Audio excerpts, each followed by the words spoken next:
Olá, boa noite. O Senado agora está no ar. Com a definição das eleições, a reforma política retorna à pauta do Congresso Nacional e já provoca polêmica. O assunto divide até parlamentares da base aliada do governo. Uns preferem que a população seja consultada por meio de plebiscito antes do Congresso. Outros defendem que os brasileiros decidam os pontos da reforma por referendo, depois de deputados e senadores sugerirem as mudanças. Após ser reeleita com apenas 3.400.000 votos de diferença, a presidente Dilma Rousseff admitiu que o país precisa de mudanças e que a reforma política é a mais urgente. Nós vamos encontrar a força e a legitimidade exigida neste momento de transformação para levarmos à frente a reforma política. O assunto repercutiu no Congresso. Eu acredito que será o item 1 da pauta do próximo parlamento a partir do próximo ano. Que o país precisa de reforma política, ninguém discorda. Quando acaba a eleição, aí vem o choro. A reforma política, a reforma política, a reforma política. Só depois que acaba a eleição e dura, como éter, joga para cima, o vento leva. Amanhã ou depois de amanhã, todo mundo se acomoda com o status quo. Olha, eu me reelegi, deixa quieto, tá bom. O problema é como fazer. Dilma defendeu a reforma política por meio de um plebiscito, uma consulta à população antes de o Congresso decidir. Essa questão se será plebiscito ou referendo é uma questão técnica. Fundamental é a reforma política com a participação da sociedade e a maneira tecnicamente mais recomendável de fazer, o Congresso saberá decidir sobre isso. A oposição discorda do plebiscito. Em matéria de consulta popular, o referendo seria ideal. Afinal, não há como desautorizar o Congresso recém-eleito.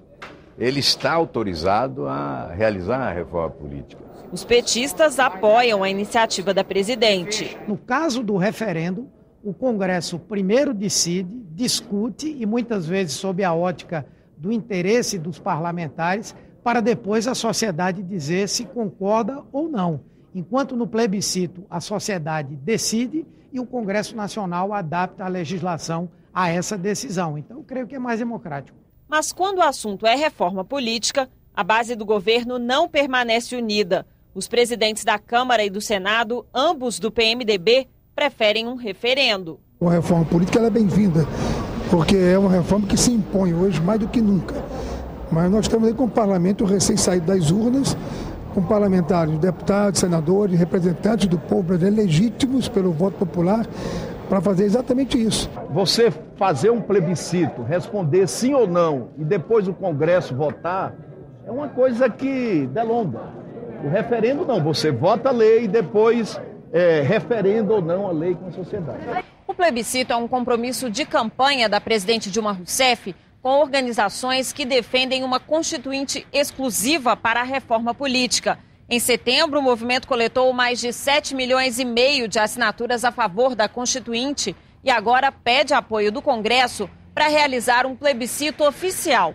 No ano passado, a presidente Dilma já tinha sugerido um plebiscito sobre a reforma política depois das manifestações de junho, mas o impasse entre os parlamentares impediu a decisão. Ela não está propriamente abrindo o diálogo, ela está insinuando uma provocação. Acho que não é um bom começo. O Congresso, se não concordar, que derrote essa ideia. O segundo turno acirrado entre os candidatos à presidência da República e os reflexos da disputa na população dominaram os discursos na sessão de hoje do plenário do Senado. Nesta terça-feira, houve a primeira sessão plenária após a reeleição de Dilma Rousseff. Os senadores subiram à tribuna para comentar a eleição que polarizou o país. Um dos assuntos foi o mapa com a votação para presidente por estados. Esses mapas são uma fraude e apenas servem para reforçar o preconceito, realçar a estultícia de setores abduzidos pelo fascismo em sua formulação primária e bruta. Para a oposição, essa divisão do Brasil pode atrapalhar a governabilidade. Nosso país saiu desta eleição profundamente dividido. A disputa, é preciso reconhecer, apontou vencedores, mas não há como construir um Brasil melhor sem a contribuição e participação de quem não comemorou a vitória eleitoral. O Brasil, queira ou não, alguns de seus intérpretes, está dividido. Não se trata de divisões ideológicas, de classes sociais ou de regiões. Trata-se de divisão de conceitos e de propósitos, de valores e princípios, de programas e de capacidade operacional. Os que assim não pensam são minoria e não entendem o que é democracia. Já a base de apoio do governo criticou a ideia de separação geográfica e exaltou o processo democrático. Não há secessão entre Norte e Sul. Estados que deram a vitória ao candidato da oposição também tiveram a manifestação de milhões de brasileiros a favor de Dilma. E o inverso aconteceu. É reprovável a ideia e é falsa a ideia de que o Brasil está dividido após as eleições. Houve tão somente uma divisão eleitoral. Metade dos brasileiros foi às urnas manifestar suas preferências políticas. Encerrado o pleito, totalizados os votos, vence quem conseguiu a maioria. E os cidadãos, independentemente de a quem confiaram seus votos, seguem em frente, após o resultado, trabalhando, tocando o país para frente e cobrando resultados do novo governo. Esse é o espírito da democracia. O resultado das urnas vai obrigar a uma nova acomodação das forças políticas no Congresso Nacional. Na Câmara, mais 6 legendas entram em cena. No Senado, partidos médios ganham peso. Em fevereiro do ano que vem, quando tomam posse os novos parlamentares, o Senado terá 17 partidos, um a mais do que a atual bancada. É o PPS. Considerando 81 cadeiras, ter 17 partidos realmente é um exagero. As 3 maiores bancadas permanecem com PMDB, PT e PSDB, mas os partidos perdem senadores. O PMDB cai de 20 para 19, o PT de 14 para 13 e o PSDB de 12 para 10. Os grandes partidos obtiveram as maiores bancadas entre esse terço que foi eleito. Nós tivemos também uma participação dos partidos pequenos, mas ela refletiu em grande medida a distribuição que já havia na casa. O PCdoB também diminuiu a bancada em 1 representante, mas o partido que mais perde senadores é o PTB, 3. O PSB sobe de 4 para 6 cadeiras. E o partido que mais cresce é o PSD, que ganha 3. Esse crescimento de partidos médios é um fenômeno que aconteceu no Senado e na Câmara. Foi uma decisão da população no sentido de, vamos dizer assim, pulverizar mais ou reduzir um pouco a importância desses partidos que há anos lideram ou se revezam na presidência do Senado. PDT e Democratas ganham 1 senador cada e 7 partidos mantêm as bancadas: PP, PR, PROS, PSOL, Solidariedade, PRB e PSC. O PPS volta a ter 1 representante no Senado. Na Câmara, as grandes legendas também continuam com as maiores bancadas, mas o número de partidos aumenta de 22 para 28, o que para os analistas deve dificultar as relações com o governo. Houve uma pulverização absurda e que decorreu basicamente de alianças ou coligações em eleições proporcionais de partidos com visão ideológica e programática diametralmente opostas e um crescimento exponencial de pequenos partidos. Então isso vai reforçar a necessidade de uma reforma política. O plenário do Senado aprovou hoje a MP 650, que concede aumento de 15,8% a agentes, escrivães e papiloscopistas da Polícia Federal. A MP precisava ser aprovada nesta terça-feira para não perder a validade. Ela dá a agentes, escrivães, papiloscopistas e peritos agrários da Polícia Federal o mesmo reajuste oferecido aos demais servidores públicos pelo Executivo em 2012. Eu acho que não tem nenhuma polêmica, porque o que se está concedendo nesta medida provisória é um reajuste que já foi concedido para todo o funcionalismo de todos os poderes. Para o presidente da Federação dos Policiais Federais no Distrito Federal, Flávio Werneck, a medida provisória tem outro ponto importante: o reconhecimento da exigência de nível superior dessas carreiras. A MP, ela simplesmente corrobora algo que os policiais federais já tinham, ou seja, o reconhecimento do nível superior que nos é exigido desde 1996, desde a Lei 9266/96.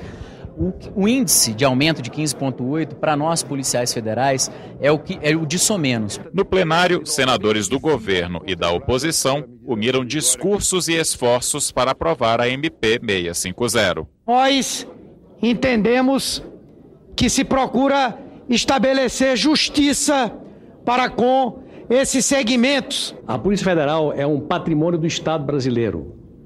É um patrimônio do Estado brasileiro. É uma instituição republicana que tem prestado grandes serviços à probidade e ao padrão da ética no Brasil. Eu sou de um estado da federação que sei a importância da instituição Polícia Federal. Primeiro, pela sua localização na fronteira do Brasil. Segundo, porque sei a importância da Polícia Federal no combate à corrupção no meu estado. Na primeira reunião após o fim da campanha eleitoral, a Comissão de Meio Ambiente e Defesa do Consumidor aprovou 3 projetos, entre eles o que prevê regras mais rígidas para a fabricação e venda de fogos de artifício. A Comissão de Meio Ambiente, Defesa do Consumidor, Fiscalização e Controle aprovou o projeto que torna obrigatório o fornecimento de versão em áudio dos manuais de instrução de produtos e serviços. O objetivo do projeto é atender aos deficientes visuais e a versão em áudio dos manuais poderá ser disponibilizada na internet. Os senadores aprovaram também o projeto que atualiza a regulamentação do uso, do comércio e da fabricação de fogos de artifício.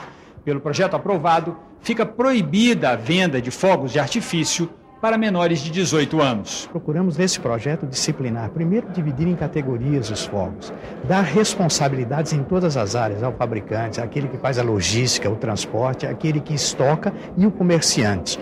Procurando, inclusive, registrar determinados tipos de fogos, serão registrados quem é o comprador, porque amanhã, se ele for tomar um outro rumo, não aquele previsto, a pessoa vai ser identificada. Então, com isso, ele visa minimizar esses desastres que nós estamos encontrando. Tantas vidas são ceifadas por falta de uma legislação. Ele tem culpados em todas as cadeias, desde do fabricante até o comerciante, e também o usuário, com multas, penalidades também previstas dentro do Código Penal.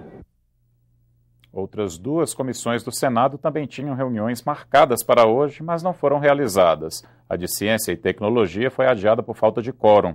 A da Comissão de Assuntos Econômicos foi cancelada. As 2 comissões devem voltar a se reunir na próxima semana.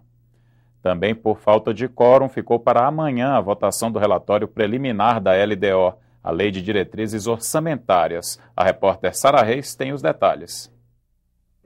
É a LDO que prevê as ações prioritárias do governo. Para 2015, continuam sendo o Plano Brasil Sem Miséria, o PAC, Programa de Aceleração do Crescimento, e o Minha Casa Minha Vida. A LDO também orienta a execução do orçamento. Diferentemente do ano passado, o texto enviado pelo Executivo este ano não trata das emendas parlamentares impositivas. Senadores e deputados querem incluir essa alteração no texto, mas para isso dependem da aprovação do relatório preliminar.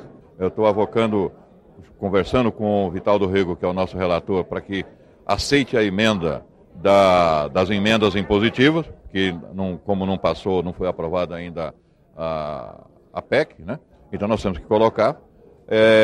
Vou fazer uma reunião agora com as lideranças para que nós possamos amanhã, às 12 horas, iniciar. Primeira votação, LDO preliminar. Segunda votação, os créditos suplementares que estão há tempo também parados aqui na casa. Você terá outras notícias a qualquer momento e nesta quarta-feira às 8h15 da manhã no Senado em Dia. Boa noite e até amanhã.